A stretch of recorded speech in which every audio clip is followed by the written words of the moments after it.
They said betrayal ends when the victim dies. But for Mama Chiboy, her betrayal Oh awakened my something goodness. that refused to rest. The woman she denied in life came back, not for revenge, but for justice. And until forgiveness was found, peace would be a stranger in her home. This is the story of a dead friend and the death of a broken promise. There was once a woman named Mama Chiboy, a trader in a quiet town where everyone knew everyone's story. She lived in a modest house with her husband, Okay, and their two lively boys, Chiboy and Ebuka. They were her joy and her reason for waking every morning before dawn. Life wasn't easy, but it was peaceful. And in that same compound lived Mama Neka, her closest friend, her sister in everything but blood. The two women were inseparable. They shared meals when food was scarce, shared laughter when times were good, and sometimes shared tears when life tested them. Mama Neka's laughter could fill a room, and even when she had nothing, she always found a way to help others. One gloomy evening, the sound of loud wailing echoed through the compound.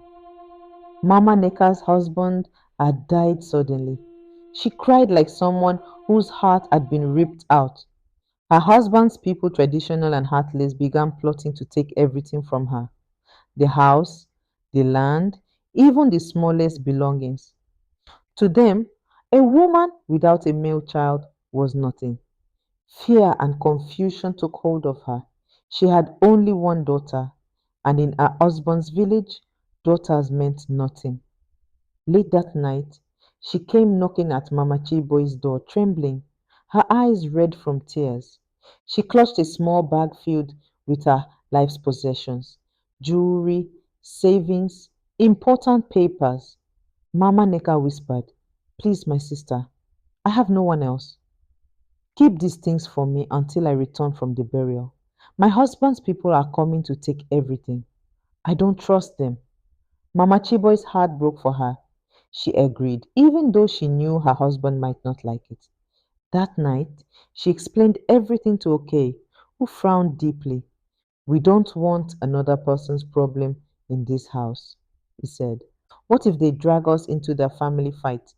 But when he realized the things were valuable gold jewelry, some money, and documents, his tone softened. "All right," he said, "but she must come back soon." The next morning, Mama Neka traveled to her village. She hugged Mama Chiboy tightly before leaving. "You are the only person I trust," she said softly. Those were the last words Mama Chiboy ever heard from her. Days passed, then weeks, then months. No word, no letter, no phone call. Mama Chiboy's heart grew heavy. She prayed nothing bad had happened. One afternoon, she went into the small storeroom where she kept Mama Neka's belongings and noticed something strange. One of the boxes was missing. Her heart jumped. She searched again, thinking she must have misplaced it, but it was truly gone. That evening, when OK came home, she confronted him. He looked uneasy. "I took them," he finally said, his voice flat. Mama Chiboy froze. "You did what?" "I sold them. I needed money." "Don't start shouting. I'll replace them once I get another contract." Her knees grew weak. "Those things were not ours, okay? She trusted us." But Okay walked away, leaving her with her anger and guilt. Weeks later, while Mama Chiboy was in her shop, a young boy came running breathlessly. "Mama Chiboy, come quick! Police are in your house! Mama Neka, don't come back!" She dropped everything and ran home. The compound was filled with people. At the center stood Mama Neka, thinner, weaker, her eyes red and swollen. She looked at Mama Chiboy with pain that words could not describe. "Mama Neka, why my sister? You were the only one I trusted." Mama Chiboy's lips trembled. She wanted to explain, to tell her it wasn't her fault, but her husband stood there too, silent, ashamed. At the police station, When the officers asked if she knew Mama Neka, fear overcame her. Fear of her husband, fear of scandal, fear of losing everything. And so she said the worst words she could ever speak: I don't know her. Mama Neka's eyes widened. Her body gave way. She collapsed and was rushed out. Days later, the news came. Mama Neka had died. She had fallen ill shortly after, with no one to care for her or her child. Life continued, but nothing was ever the same. Then one morning, Chiboy and Ebuka came home from school crying. Mama, they screamed. Mama Neka flogged us. She said we took her things. Mama Chiboy's heart nearly stopped. She looked at their backs' red marks, as if struck by a cane, but there was no one around. That night, she couldn't sleep. The house felt cold. Strange shadows moved at the corners of her eyes. Soon after, a shop caught fire just hers. The other stalls stood untouched. Then Oke lost a big contract. The man he trusted with money disappeared overnight. The walls of their home felt like they were closing in. They tried everything: prayers, fasting, begging pastors, but nothing worked. And that was when Mama Chiboy finally said with trembling lips, this is no ordinary problem. They sold their last possessions and journeyed to Mama Neka's village, searching for her only surviving relative, her sister, Ngozi, who now took care of Mama Neka's daughter, Amaka. When they arrived, as soon as they stepped into the compound, Mama Chiboy's legs gave out. She fell to the ground, unable to walk. Oke began to shake uncontrollably. Ngozi came out, furious. You, you have the heart to come here after what you did to my sister.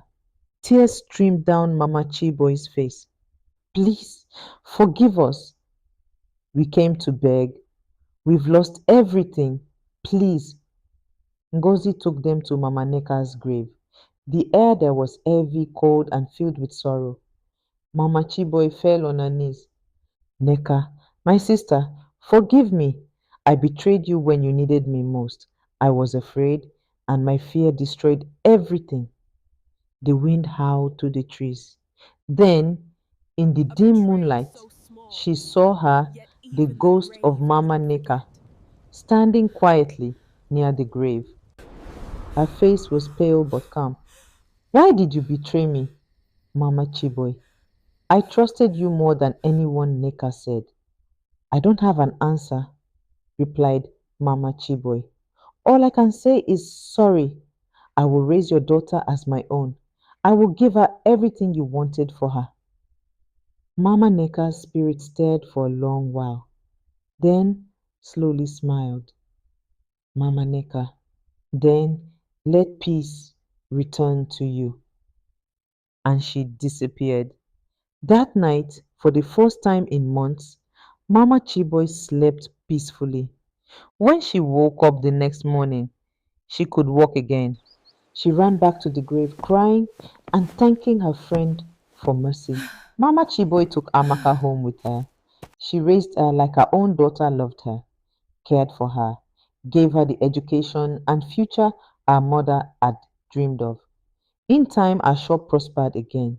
Her husband found steady work. Her children grew strong and united.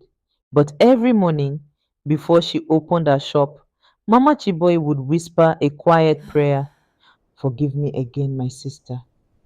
Thank you for giving me another chance. And sometimes, when the evening wind blew through her window, the curtain would move gently, as though an old friend was smiling from the other side. Moral lessons: never betray someone who trusts you. A single act of betrayal can destroy more than a friendship, it can destroy destinies. Fear and lies may protect you for a moment, but truth always waits. Mama Chiboy's fear made her lie, and that lie cost another woman her life. When trust is broken, even the dead can cry for justice. The spirit of the innocent always seeks peace, and forgiveness is the only offering it accepts. Redemption is possible, but it demands humility and sacrifice. Mama Chiboy found peace only when she faced a sin, not when she ran from it. Do good without expecting reward and protect the vulnerable when you can. In helping others sincerely, we build unseen bridges that one day might save us. And that's it for now. Hope you learned a thing or two. Please give us a like and subscribe to our channel for more stories with lessons.